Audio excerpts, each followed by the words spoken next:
Warahmatullahi wabarakatuh. Perkenalkan, nama saya Lutfia Putri Asti, NPM 1811080011 semester 5, jurusan Bimbingan Konseling Pendidikan Islam UIN Raden Intan Lampung. Di sini saya akan membuat video untuk tugas akhir saya yang bertemakan Konseling Respectful dengan mata kuliah Konseling Multikultural yang diampu oleh Bapak Hardiansyah Masya MPD. Baiklah, langsung saja saya akan menyampaikan materinya. Konseling respektif berfokus pada cara individu mengidentifikasi diri dengan agama yang mapan atau memiliki kepercayaan tentang pengalaman luar biasa yang melampaui batas-batas dunia, yang sepenuhnya objektif, yang secara empiris dipersepsikan, yang menandai pemikiran barat, modern, dan psikologis. Identitas agama atau spiritual klien dapat memainkan peran penting dalam cara mereka membangun pengalaman makna hidup, menafsirkan kesulitan pribadi yang mereka hadapi dalam kehidupan, dan mengatasi situasi yang penuh ketekanan. Penting bagi para konselor menilai sejauh mana faktor ini berdampak pada pengembangan psikologis klien di awal proses konseling. Menurut Michelle Andrea dan Judy Daniel telah melakukan terobosan baru, yaitu dengan memunculkan model konseling respectful. Kerja konseling ini menekankan tentang perlunya konselor menyadari bahwa perkembangan psikologis baik dirinya maupun klien dipengaruhi oleh faktor-faktor multimedis, yaitu yang pertama yaitu identitas religius. Identitas religius ini merujuk pada keyakinan seseorang atau individu terhadap afterlife atau hari kiamat, keterkaitan semua yang ada di dalam ini, Tuhan dan doa. Dalam proses konseling, konselor perlu memperhatikan tentang yang pertama yaitu apakah klien memiliki identitas ini, seberapa jauh faktor tersebut berpengaruh terhadap sikap, tingkah laku, dan pengalaman hidupnya. Yang kedua yaitu apakah konselor sudah memiliki keyakinan beragam yang kokoh karena kualitas religius dirinya sangat berpengaruh kepada keberhasilan konseling. Yang kedua yaitu latar belakang ras, budaya, dan atau etnik. Multikulturalisme merujuk kepada kekuatan keempat dalam konseling dan psikologi, berpengaruh pada konseling dalam satu memandang klien yang datang dari berbagai latar belakang budaya yang beragam. Yang kedua yaitu menentukan strategi konseling dalam rangka membantu perkembangan mental dan perasaan nyaman klien. Aspek ini menegaskan bahwa konselor perlu memperhatikan latar belakang budaya, ras, dan etnik kliennya. Yang ketiga yaitu identitas seksual. Identitas seksual di sini memiliki makna yang sangat luas, yaitu meliputi aspek-aspek identitas gender, peran-peran gender, dan orientasi seksual. Identitas gender ini dipengaruhi oleh peran-peran khusus yang harus dimainkan oleh pria dan wanita dalam suatu budaya tertentu. Selanjutnya yaitu kematangan psikologi. Di titik ini dari aspek kematangan psikologis, klien yang datang pada konselor dapat dikategorikan pada klien yang matur atau matang dan tidak matang. Klien yang aspek psikologisnya matang dapat digambarkan sebagai individu yang satu, dapat mendiskusikan masalah yang dialaminya. Yang kedua yaitu memiliki kesadaran yang tinggi. Yang ketiga yaitu memiliki interpersonal yang luas. Sedangkan klien yang aspek psikologisnya tidak matang seperti yang pertama itu bersikap impulsif dalam berinteraksi sosial. Yang kedua, kemampuan menyadari diri sangat rendah. Di samping itu, konselor perlu menilai kematangan psikologis dirinya. Karena proses konseling akan gagal atau rusak. Dalam hal ini diperlukan konselor untuk senantiasa berintrospeksi atau self-evaluation. Selanjutnya yaitu status sosial ekonomi. Ada 6 kategori posisi kelas ekonomi individu. Yang pertama yaitu orang-orang yang tidak bekerja, pendidikannya di bawah SLTA, dan memerlukan bantuan ekonomi. Yang kedua yaitu orang yang berpendidikan SLTA atau setingkat diploma yang penghasilannya kurang dari standar. Yang ketiga, orang-orang yang pendidikannya SLTA atau diploma yang mempunyai hasil tahunnya di atas sedikit gaji standar. Yang keempat yaitu orang-orang yang pendidikan tamatan SLTA namun pengalaman training khusus dalam bidang pekerjaan tertentu. Penghasilan tahunnya di atas rata-rata nasional. Yang kelima yaitu orang-orang yang pendidikan tingkat diploma namun memiliki kemampuan profesional, penghasilan tahunnya di atas rata-rata di atas pendapatan nasional. Dan yang terakhir yaitu orang-orang yang penghasilan tahunnya berada di atas 10% rata-rata pendapatan nasional. Salah satu aspek yang paling kompleks meskipun sering tidak diketahui, perkembangan psikologis seseorang melibatkan pengembangan identitas seksual orang-orang dari berbagai kelompok dan latar belakang dalam masyarakat kita, seperti yang kita gunakan dalam model konseling respektif.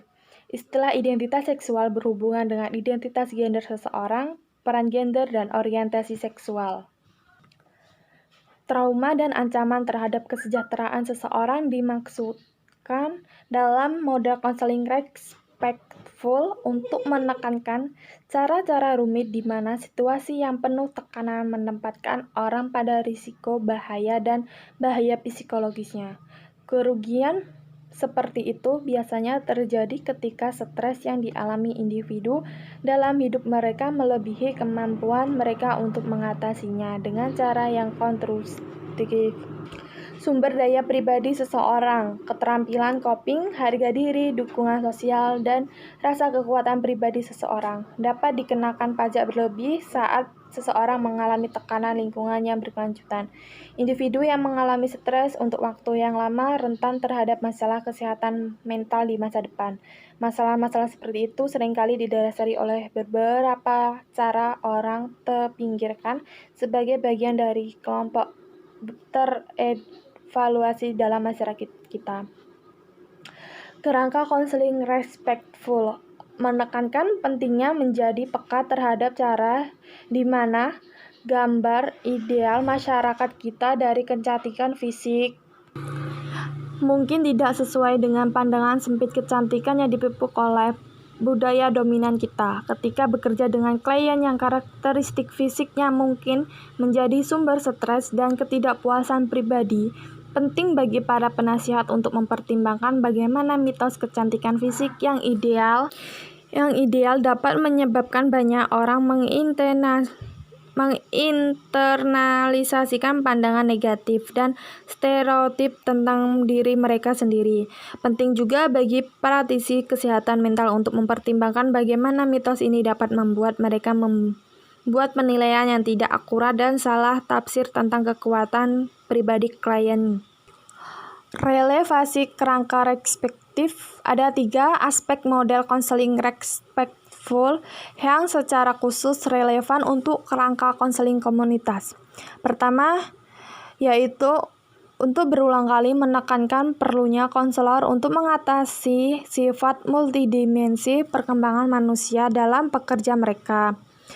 Seperti yang disebutkan sebelumnya, walau 10 faktor yang membuat model konseling respectful tidak mewakili daftar lengkap, semua faktor yang mendasari keragaman yang dihadapi konselor ketika bekerja dengan klien. Mereka merupakan pertimbangan penting yang didorong oleh praktisi, perlu diikatkan ketika bekerja dengan orang-orang dari berbagai kelompok dan latar belakang. Yang kedua yaitu model ini menggarisbawahi perlunya konselor untuk menggunakan berbagai pendekatan bantuan untuk mempromosikan kesehatan psikologis dan kesejahteraan pribadi sejumlah besar orang dari berbagai populasi klien. Meskipun konselor akan selalu diharapkan untuk memberikan layanan konseling individual kepada orang-orang yang mengalami kesulitan dalam mengatasi berbagai stresor dalam kehidupan mereka. Temuan penelitian menunjukkan bahwa konseling individual remedial dalam dan dengan sendirinya tidak cukup untuk meningkatkan kebutuhan kesejahteraan mental orang di Amerika Serikat. Yang terakhir atau yang ketiga yaitu Kerangka respectful berulang kali menekankan perlunya konselor untuk menilai diri mereka sendiri pada masing-masing faktor yang membentuk model ini. Ini penting karena, seperti siapapun, konselor rentan terhadap pengembangan keyakinan, stereotip, dan bisa yang tidak akurat tentang orang-orang yang dicirikan oleh berbagai komponen model respectful sebagai hasil dari pengalaman hidup mereka sendiri.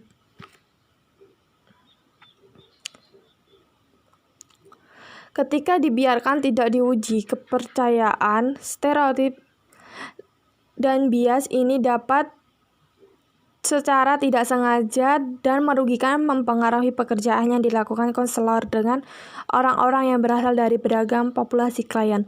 Jadi pepatah, penasihat, kenailah dirimu sendiri, adalah pertimbangan utama yang mendasari teori konseling yang disajikan dalam buku ini. Karena alasan ini, kegiatan pengembangan kompetensi pertama dirancang untuk membantu Anda dalam merefleksikan perkembangan Anda sendiri dan berbagai faktor yang mempengaruhi pertumbuhan Anda sebagai pribadi, model konseling dan konselor respectful penilaian diri. Kita semua adalah makhluk multidimensi yang telah dan terus dipengaruhi oleh berbagai faktor yang tercantum dalam model konseling respectful. Semua faktor ini mempengaruhi cara kita membangun makna diri kita sendiri, orang-orang dalam hidup kita, dan dunia tempat kita hidup. Tidak dapat dihindari, kita semua membuat asumsi yang tidak akurat dan mengembangkan bisa tentang orang lain sebagai akibat dari cara faktor-faktor ini mempengaruhi perkembangan kita sendiri. Dengan mengingat hal ini, sangat penting bahwa konselor meluangkan waktu untuk merefleksikan asumsi dan bisa telah mereka kembangkan mengenai klien yang berbeda dari mereka. Dalam beberapa kasus, asumsi dan bias yang dapat dikembangkan dalam membantu dalam hal bekerja dengan klien dari berbagai kelompok dan latar belakang. Di sisi lain adalah mungkin bahwa beberapa asumsi dan bias yang kita peroleh dapat menghasilkan hasil yang tidak efektif dan bahkan berbahaya ketika mereka disisiapkan ke dalam pekerjaan yang dilakukan konselor. Baiklah, itu yang dapat saya sampaikan. Kurang lebihnya saya mohon maaf. Semoga bermanfaat. Saya akhiri. Wassalamualaikum warahmatullahi wabarakatuh.